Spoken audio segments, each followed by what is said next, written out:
Hi, Isabella here. I'm going to read the full resignation letter of a former GEICO employee. It speaks for itself.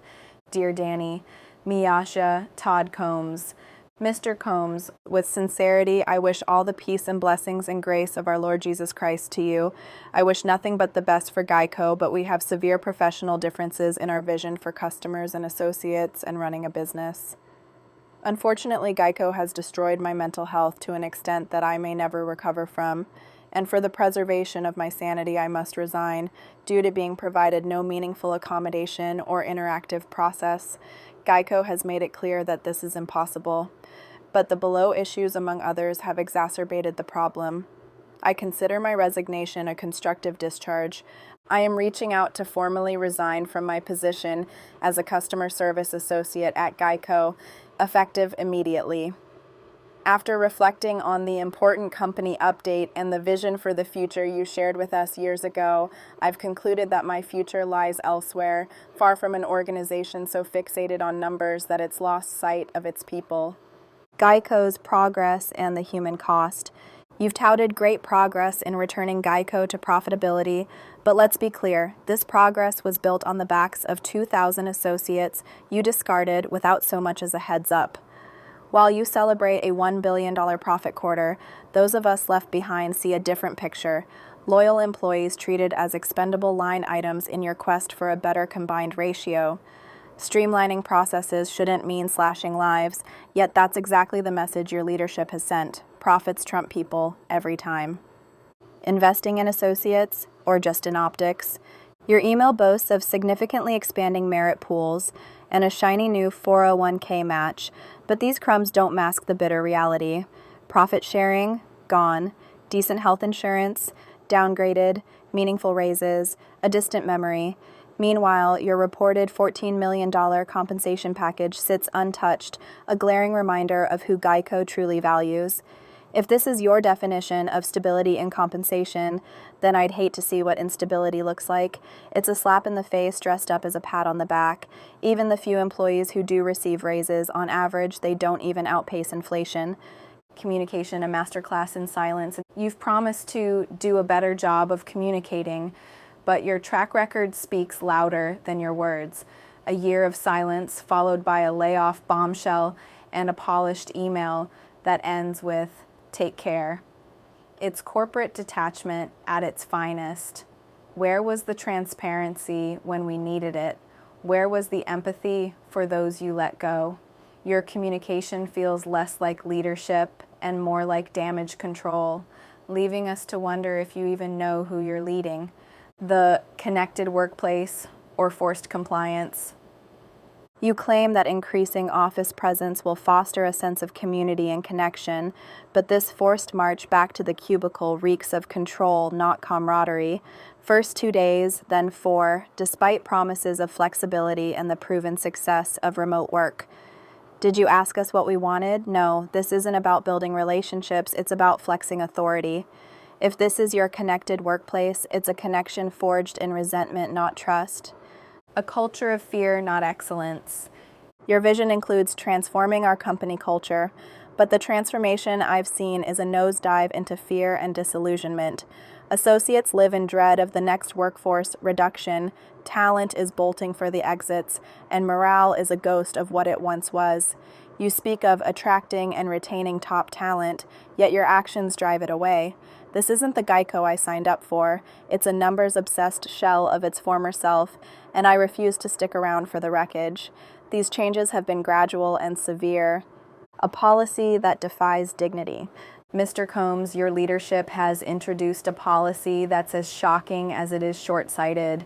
Employees can't take bathroom breaks without using their vacation or sick time. This isn't just a minor inconvenience, it's a dehumanizing rule that treats basic human needs as negotiable luxuries.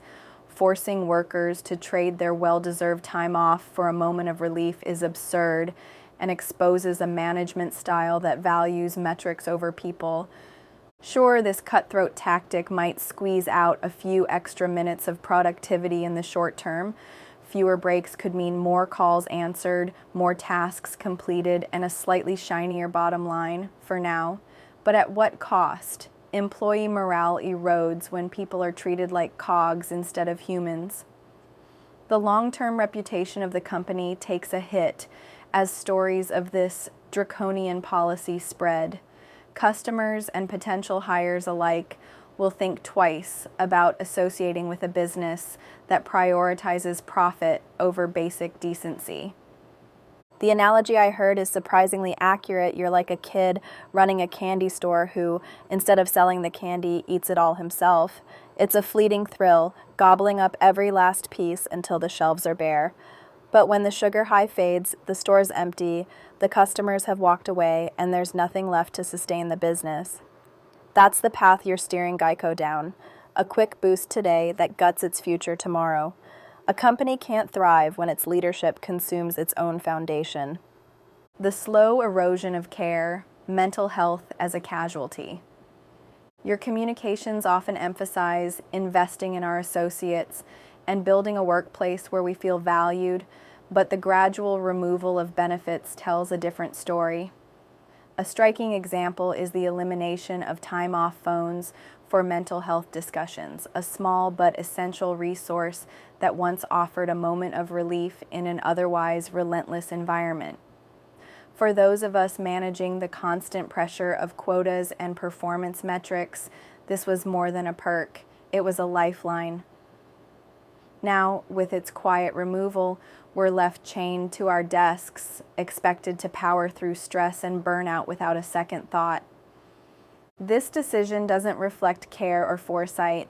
It's a cold exchange of employee well-being for a few extra ticks on a productivity chart. By cutting this support, GEICO has made it clear mental health isn't a priority, just an expendable cost. It's a choice that erodes trust and resilience, trading short-term gains for long-term damage. Leadership should empower us to thrive, not just survive, but instead, we're caught in a numbers-obsessed machine where people are secondary to profits, bribing with crumbs, not building a team. Your vision of a connected workplace rings hollow when managers resort to parading food through the office, dangling it as a bribe for top performers, while the rest of us are left hungry, literally and figuratively. I'll never forget sitting at my desk, watching supervisors strut by with trays of food, only to be told, when I asked for a share, that it was reserved for those who hit your precious metrics. This isn't team building, it's a petty tactic to pit employees against each other, fostering division rather than the sense of community you claim to champion. This stunt reflects the toxic, numbers-obsessed culture you've cultivated, where worth is measured in quotas, not contributions. It's a cheap ploy to squeeze out performance, but it backfires, alienating workers, breeding resentment, and exposing the hollowness of your leadership. If GEICO's future depends on such manipulative gimmicks, it's no wonder morale is crumbling. True leaders inspire with respect, not by waving snacks in front of exhausted employees like we're dogs chasing treats, a scriptural condemnation of leadership.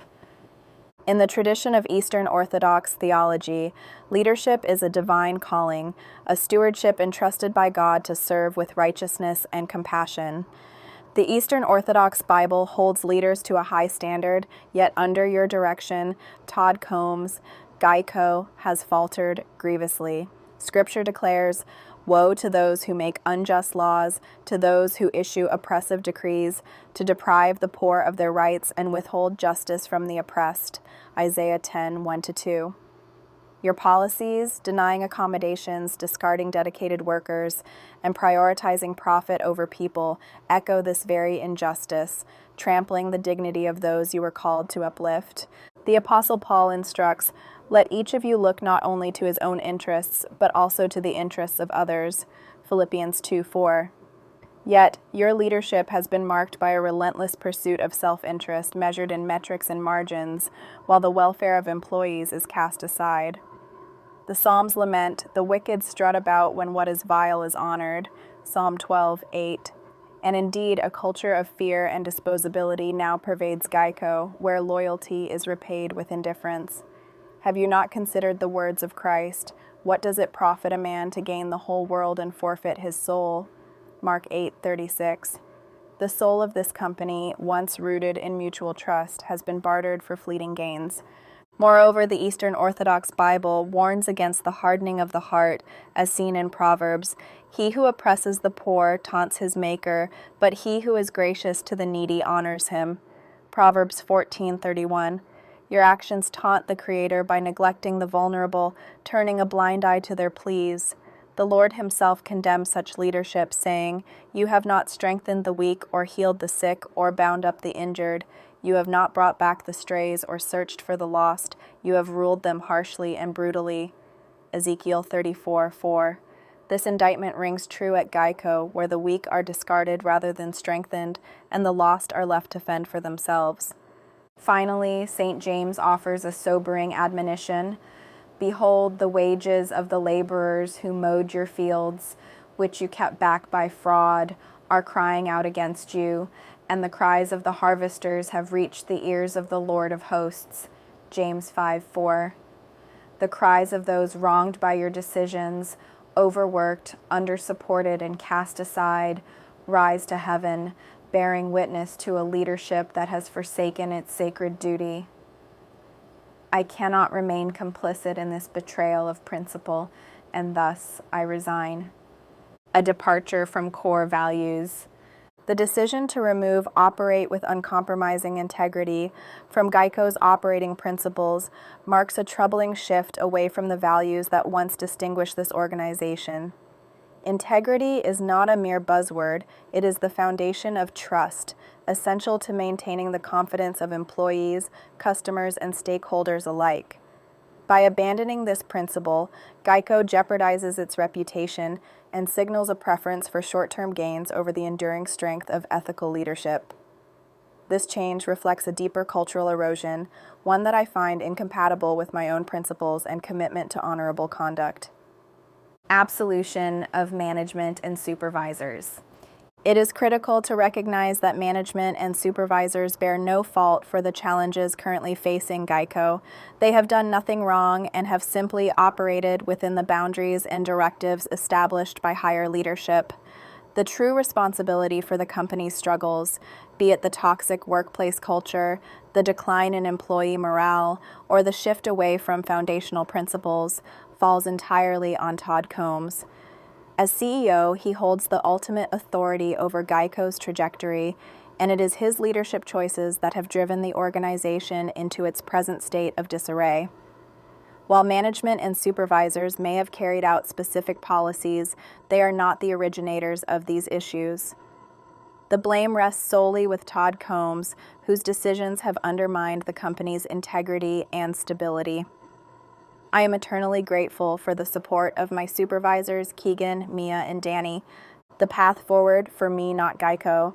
You've laid out shared priorities like driving financial rigor and stabilizing our technology, but where's the priority for the employees who keep this machine running? Your obsession with loss costs, pricing discipline, and operational efficiency has turned us into cogs in a profit engine, disposable when the numbers demand it. GEICO may be positioned for the future, but it's a future I reject, one where associates are just another metric to manipulate. And in short, I'm done. My resignation is my way of adapting swiftly to an evolving business landscape, one where I choose self-respect over subservience to your vision.